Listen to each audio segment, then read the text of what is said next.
এটাই সত্য, এটাই বাস্তব। কাজে লাগাও আর নষ্ট করো, তুমিও মরে যাবে, আমিও মরে যাব। কবরে যেতেই হবে। রাজপ্রাসাদের মানুষটাও কুড়ে ঘরের লোকটা, 3 বেলা যে ঠিক মতো খায় সেও মরে যাবে। 3 বেলা যে খানা পায় নাই, বুখা নাঙ্গা ফকির অভাবী, সেও মরে যাবে। মৃত্যু নিশ্চিত, চলে যেতে হবে, এটাই নিশ্চিত। কাজে বুদ্ধিমান সেই যে কবরের প্রস্তুতি, যে সত্য আমাকে গ্রহণ করতেই হবে, যে বাস্তবতা আমাকে গ্রহণ করতেই হবে, সেটা ভুলে যাওয়া, সেটা পাশ কাটানো একবারে বোকামি ছাড়া কিছু না। তুমি পাশ কাটাইতে কাটাইতে, গাড়ি সাইড দিতে দিতে কতক্ষণ সাইড দিবা? পলাইতে পলাইতে কই যাইবা? আল্লাহ বলছে একটি সুউচ্চ, কোনো ছিদ্র নাই এরকম একটি ঘরেও, দেওয়ালের ভিতরেও যদি আশ্রয় নাও, মৃত্যু সেখানেই পৌঁছবে। ওয়ালাউ কুনতুম ফি বুরুজিম মুশাইয়াদা আইনামা তাকুনু ইউদরিকুমুল মাউত। অতএব প্রিয় বাপ, প্রিয় সন্তান, আমি কিংবা আমরা সবাই আখিরাতের ফিকির করা, কবরের ফিকির করা, এটা বুদ্ধিমান। অনেক মানুষ আছে অনেক সময়, হ্যাঁ কিছু হুজুর আছে মাটির তলের কথা আর আসমানের উপরের কথা ছাড়া আর কিছু বলতে জানে না। হ ভাই, আমি ওই দলের একজন। যদি কেউ মনে করেন যে কিছু হুজুর আছে শুধু আসমানের উপরে আর মাটির তলের কথা ছাড়া আর কিছু জানে না, এরকম হুজুর যে কয়জন, আমি এর মধ্যে একজন। বাস্তবিক অর্থে আমি আর কিছু জানি না। সত্য করে বললাম, আমি এটাই জানি। কারণ আমি জানি, আমি দূর বুঝছি, মাটির নিচে আমার কবর, আসমানের উপরে আমার জান্নাত। আজ তো ওই বাকি 8 বন্ধু আছে, তো তোমরা 2 জন তো না। ওরা তো ঠিকই দুনিয়া ভোগ করতেছে, তোমরা তো নাই। এই জন্য নওজোয়ান, তোমার পাওটা ভাঙ্গা দেখো। 6 মাসের জন্য যদি বিছনায় পড়ে যাও, তোমার সাথে কয়জন বন্ধু শুইয়া যায় তুমি দেখো, দেখবা কারো হাতে সময় নাই। শুধু দেখা করে যাবে আর বলবে আচ্ছা বন্ধু ভালো থাকিস, খালাস, সুযোগ পেলে আবার আসবো। এরই নাম দুনিয়া, স্বার্থপর এই দুনিয়া। একজন ছেলেই ভাবো, একজন, স্বার্থপর এই দুনিয়া, কেউ মনে রাখে না আমার ঈমান, আমার সেজদা, আমার গোলামি, আমার বন্দিগি, আমার আখিরাতের ফিকির। খোদার কসম, এটাই আমার কাজে আসবে, এটাই আমার সঙ্গী হবে। দুনিয়া আমারে মনে রাখে না। মাইলস্টোন স্কুল অ্যান্ড কলেজের বাচ্চাদের তদন্তের সব মিলাইয়া সুস্থ অসুস্থদের এখন কি হালত, আজকে 5-7 দিনে কোনো খবর আসেনি? বুঝছেন না হিসাবটা? খালাস, কে কারে মনে রাখে, কার হাতে সময় আছে? আজকে 1 সপ্তাহ শুনছিনি এই ঘটনা যে ঘটছে, মনে হয় এইটারও কার খবর শেষ। স্বার্থপর, কারো জন্য কারো হাতে সময় নাই। প্রতিটা নতুন ঘটনা পুরাতনকে ভুলায় না। প্রতিটা নতুন ভয়ঙ্কর অ্যাক্সিডেন্ট পুরাতন অ্যাক্সিডেন্ট ভুলায় না। আমি এই এখন এদিক দিয়ে আসতেছি, নাইগর থেকে এদিক দিয়া আসছি, যে দেখছি সিএনজি পড়ে গেছে সাইডে।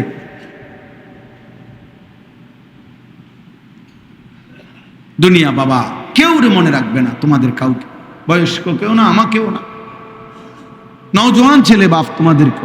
শুধু শুধু এই মোবাইল, এই ফেসবুক, এই ইউটিউব, প্রিয় বন্ধু থাকবে না রে বাপ। এই ছবিগুলো থাকবে না, তোমার এই স্মৃতি কিচ্ছু না, বেহুদা। তুমি না মনে মনে ভাবছো স্মৃতি হিসাবে রাখলাম হুজুর, না রে বাপ, স্মৃতি হিসাবে থাকবে না। আমি টেলিগ্রাফ দেখছিলাম, কখন আর নাই। আমি পিয়নের চিঠি, সেটাও তো দেখছি, এখন আর নাই, চলে না। আমি ল্যান্ড ফোন, ওই যে টেলিফোন, এমনি এমনি ঘুরে ঘুরে আমরা কল করতাম, ওইটা আমি দেখছি, এখন আর এগুলার প্রচলন না।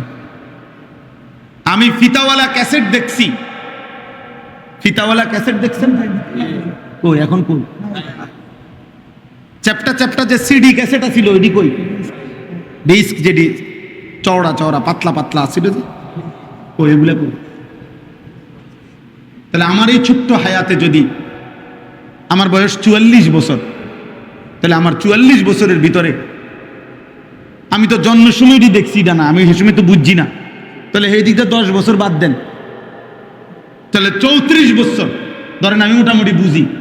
এই 34 বছরের ভিতরে যদি এতগুলো প্রযুক্তি চলে যায়, হারিয়ে যায়, আগামী 30 বছর পরে তোমাদের বর্তমানের অসংখ্য প্রযুক্তি মনে রেখো দোস্ত হারায় যাবে, থাকবে না।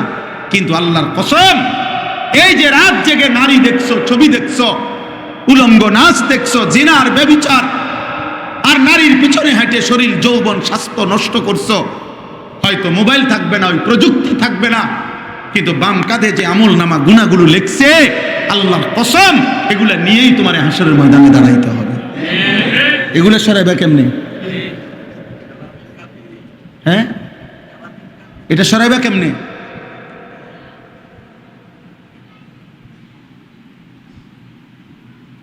মোবাইলে না হারিয়ে যাবে তুমি আখেরাত? বাম কাঁধের ফেরেশতার কলম, আমলনামার খাতা, জমিনের সাক্ষী, অঙ্গ প্রত্যঙ্গের সাক্ষী, ফেরেশতাদের সাক্ষী, খুদ আল্লাহ তাআলার সাক্ষী, সেগুলো মুছবে কিভাবে বলেন? ইয়াউমা ইদিন তুহাদ্দিসু আখবারাহা, কোরআনে আল্লাহ বলে কিয়ামতের দিন জমিন তোমাদের সব কথা বলবে, জমিন কথা বলবে। ওয়াশাহিদা আলাইহিম সামউহুম ওয়া আবসারুহুম ওয়া জুলুদুহুম বিমা কানু ইয়ামালুন, আল্লাহ বলে তোমাদের কান, চোখ এবং সারা দেহের চামড়া তোমাদের সমস্ত কর্মকাণ্ড সম্পর্কে আমি আল্লাহর সামনে সাক্ষ্য দেবে। সারা দেহের চামড়া, তাহলে এটা আড়াল করবা কেমনে বাপ? নিজের শরীর থেকে কেউ গুনাহকে আড়াল করা সম্ভব? কোনোদিন সম্ভব? পৃথিবীর কোন প্রযুক্তি দিয়ে আমার হাত থেকে গুনাহ আমি আলাদা করব? আমার পাও থেকে আমি গুনাহকে কেমনে বিচ্ছিন্ন করব? সে তো আমার সঙ্গেই ছিল। এই সাক্ষীটা আমি মুছবো কেমনে? জমিনের সাক্ষী আমি মুছবো কিভাবে? কিরামান কাতিবিন ইয়ালামুনা মা তাফআলুন, আল্লাহ বলেন সম্মানিত এই লেখক ফেরেশতাগণ, ডানে বামে শুধু তারা লিখে এটা না, ইয়ালামুন অর্থ হলো তারা তাদের মেমোরির মধ্যেও মুখস্থ করে, ব্রেনের মধ্যে আবার কাগজেও লেখে, কলমেও লেখে। তাদের কাছে দুইটা সাক্ষী, একটা হলো তারা মুখেও বলবে, লিখিত ফাইলও দেখাবে। তো কয়টা হলো? 4টা হলো। জমিন আমার দেহের অঙ্গ প্রত্যঙ্গ, ফেরেশতার কাছে 2টা, একটা হলো উনি মুখের সাক্ষী, আর একটা হলো কাগজের ডকুমেন্ট। কয়টা হলো? 5 নম্বরে আল্লাহ বলে বান্দা ওয়াকাফা বিযুনুবি ইবাদিহি খাবীরাম বাসীরা, বান্দার সমস্ত গুনাহের ব্যাপারে আমি একাই দেখছি, আমি একাই খবর রেখেছি, আমি একাই সাক্ষী হিসাবে যথেষ্ট। আমিও বলবো বান্দা আমি তো দেখছি। এবার কই পালাবা? আল্লাহ আমাকে হেফাজত করে। এজন্য বাপ বয়স্ক হন আর জওয়ান হন, নিজের উপরে দয়া করে। আমি যেই কথার থেকে এই পর্যন্ত আসছিলাম, আমার প্রথম যে কথাটা আমি শুরু করছিলাম সেটা হলো, প্রত্যেকের ব্যাপারে যদিও আমি কোনো ফাঁক টাক দিয়ে বাইরেতে পারি, আমার নিজের ব্যাপারে আমি বাঁচবো কেন? আমার নিজের ব্যাপারে আমি কি বলবো? কেন আমি নামাজ পড়লাম না? কেন আমি রোজা রাখলাম না? কেন আমি যাকাত দিলাম না? কেন আমি হালাল হারাম মানলাম না? কেন আমি আমার চরিত্রটা নষ্ট করলাম? কেন আমি মিথ্যা বললাম, চুরি করলাম, সুদ খাইলাম, জিনা করলাম, ব্যভিচার করলাম, মদ খাইলাম, জুয়া খেললাম, নারী দেখলাম, ছবি দেখলাম, উলঙ্গ দৃশ্য দেখলাম? এক্ষেত্রে কি জবাব? নিজের দেহ, নিজের শরীর, নিজের কর্ম, নিজের রাত, নিজের দিন, এর ব্যাপারে জবাব কি? আমি খেয়াল করছি না। কি কয় খেয়াল করছি না? খেয়াল না করলে করছো কেমনি? বুঝেন নাই কথাটা? আমি যে সময় মিথ্যা কথা বলি সেই সময় আমি ঘুমে আছিলাম। আপনি এটা কইবেন ঠিক না ফেরেশতার কাছে যে বিশ্বাস করেন ভাই আমি ঘুমে আছিলাম, উঠটা দেখি আমি মিথ্যা কথা করি। ফেরেশতা বলবে একটা লাথি দেমু ফাসাদ, মস্কারি করস বেড়া, মস্কারি করো, কি বলো এটা? তাহলে নিজের থেকে নিজেকে আড়াল করার সুযোগ। এই জন্য কোরআনুল কারীমের মধ্যে আছে আল্লাহ তাআলা আমাদের নবী সাল্লাল্লাহু আলাইহি সাল্লামকে পর্যন্ত বলছে, বন্ধু এই পৃথিবীর কারো ব্যাপারেও যদি আপনি জবাবদিহি করতে নাও হয়, লা তুকাল্লাফু ইল্লা নাফসাকা, সূরা নিসার আয়াত। আপনি নিজের ব্যাপারে কিন্তু আদিষ্ট, আপনি আপনার ব্যাপারে কিন্তু কমপক্ষে শেষ জবাব দিতে হবে। যদি বলেন মাওলা আমি যুদ্ধের ময়দানে দাঁড়াইছিলাম, আমার সাথে 12,000 সাহাবী, মানে একটা যুদ্ধ হয়েছে নবীজির জীবনে, হুনাইনের যুদ্ধ। ওই যুদ্ধে নবীজির সাথে সাহাবী ছিল 12,000, কিন্তু কাফেরদের প্রথম আক্রমণে কিতাবে আছে 12,000 সাহাবী একসাথে ছুটে গেছে, মানে ছিটটা গেছে, ময়দান ছেড়ে দিছে 12,000 সাহাবী। কিন্তু আল্লাহ নবী সাল্লাল্লাহু আলাইহি সাল্লাম আপন জায়গায় এক কদম রাসূল আকরাম সরেন নাই, একাই দাঁড়িয়েছে। আর কাফেরদের দিকে তাকিয়ে বলছেন আমি আব্দুল মুত্তালিবের সন্তান, মানে আব্দুল মুত্তালিবের বংশের ছেলে, আমার বংশ কোনোদিন যুদ্ধের ময়দানে পিঠ দেখায় না, বুক দেখায়, বুক। আমি সরব না, আমি একাই লড়ব, আমি একাই লড়ব। আর সাহাবীদের দিকে তাকিয়ে বলছেন তোমরা ফিরে আসো, একত্র হও, আনা নবিয়্যুল লা কাযিব, আমি মিথ্যা নবী নই, আমার উপরে আল্লাহর সাহায্য আসবে, আসো ফিরে আসো। সাহাবীরা ফিরে আসছেন, আবার যুদ্ধ শুরু করছেন, আল্লাহ তাআলা মুসলমানদের বিজয় দান করছেন। কিন্তু দেখার বিষয় হলো ওই কথাইটা, একাই তিনি দাঁড়িয়েছেন। তো তিনি যদি কিয়ামতের দিন বলতেন যে আল্লাহ 12,000 সাহাবী দৌড় দিছে, দেখা সব দৌড় দিছে, আল্লাহ বলতো আপনি দৌড় দিছেন কেন? বুঝেন নাই কথাটা? 12,000 দৌড় দিছে, ঠিক আছে, আপনি কি, আপনার সমস্যা কি, আপনি দৌড় দিলেন, তখন কোনো জবাব হইতো না। রাসূল আকরাম একাই লড়ছে। এই জন্য এই ছোট মাহফিলের মাকসাদ এটা, মূলত আপনার আমার দিলের মধ্যে, নিজের মধ্যে কমপক্ষে আখিরাতের ফিকির তৈরি করা। দেখেন সব দরকার, একটি দেশ, একটি সমাজ, একটা পাড়া, একটা ইউনিয়ন, একটা জেলা, একটা রাষ্ট্র, সব কিছুর কল্যাণে কাজ করা এটা উচিত, এটা ঈমানের দাবি, ইনসাফের দাবি, বিবেকের দাবি, সবই ঠিক, সবই দরকার। কিন্তু এক বসায়, এক প্রোগ্রামে, এক মজলিসে, একই বৈঠকে, একই ঘন্টায় সব ঠিক করে লাইতে হইব, এটা জরুরি না। কথা বোঝেন নাই আমার? আজকের এই 1 ঘন্টাতে একবারে সব বলে ফেলতে হইব, পুরা 30 পারা কোরআন, এটা জরুরি না, এটা জরুরি। এই জন্য আমরা ব্যক্তিগতভাবে ফিকির করি যে এই সময়ের এই সমস্ত ছোট ছোট মজলিস যেগুলো হয়, ইসলাহী মজলিস, আমাদের একটা মূল ফিকির থাকে যে ব্যক্তির আত্মসংশোধন, নিজের সংশোধন। এই জন্য এটারে ঘুরাই ঘুরাইয়া বহু আঙ্গিকে বলি। এর মানে আপনি যদি বলেন হ্যাঁ হুজুর কেবল তো নিজে ঠিক কইতে কইলেন, দেশের যে অবস্থা এটি তো কিচ্ছু কইলেন না, না বলবো, আমি বলবো, আমি আরেকদিন দাওয়াত দিয়ে ওই দিন কম, আরো শুনলেন, আরো বলবো। আমি শুধু আজ 21 বছর দাওয়াত এইটাই কই, এটা না, আরো অনেক কথা কইছি। আজকেই সব পুরা ইসলাম শেষ করে দিতে হইব কইয়া, এটা জরুরি? তো নবীজি তো এক বসাতেই পুরা ইসলাম পেশ করছে, ঠিক না? কয় বছরে? তো আপনি তাড়াহুড়া করেন কেন? আমি অনেক শেষ করে দিব, এটা কথা। এটা আমি এবার হজের সময় হজের প্রশিক্ষণ দিছি, আর হজের 3 দিন আগে মক্কায় আমার পাশের এক কোম্পানির হাজিদের প্রায় 2.5 ঘন্টা হজের যাবতীয় খুঁটিনাটি প্র্যাকটিক্যাল এগুলো বলছি, দেখাইছি, শিখাইছি। তো শেষে বললাম যে কারো কোনো প্রশ্ন আছে কিনা বুঝার। আচ্ছা, তো এর দ্বারা আপনি কি বুঝছেন যে এই যে হজ শিখাইলাম এতক্ষণ, 2 দিন পরে হজ মক্কাতে আমরা, এই জাতীয় কোনো প্রশ্ন, মানে আমি যেটি বলছি এখানে বুঝার কিছু আছে কিনা এটাই তো প্রশ্ন না? মানে আমার কথার অর্থ তো এইটা। এক চাচা দাঁড়াই এগুলো, হুজুর কইলেন তো সবই ভালো, দিন প্রতিষ্ঠার কথা তো কিছু কইলেন না। এটা আমার অপরাধ। তাই বললাম, চাচা আমাকে তো আগে সিদ্ধান্তই দেওয়া হয়েছে হজ্জের প্রশিক্ষণের জন্য কথা বলতে, আর হজ যে দিনের বাহিরে আমার এটা জানা ছিল না। আপনার কথার দ্বারা বুঝছি হজ ইসলামের বহির্ভূত একটি জিনিস। এই আলগাটা বাহিরেরটা আমি বলছি, আর আমি ভিতরটা বাকি রয়ে গেছে আমার, এটা আমার ভুল হয়েছে। এইবার সবে যখন এর দৌড়ছে লইয়া ছুটছে, তান্দু এমনি বসে গেছে। তার মানে একই বসায় সব বলতে হবে, এটা জরুরি। আজকে এটাই মূল বক্তব্য। এবার আমি ছোট্ট ছোট্ট 10টা আয়াত পড়ছি, অল্প সময় লাগবে আর এই তর্জমা বলি, তাহলে আমার কথা শেষ।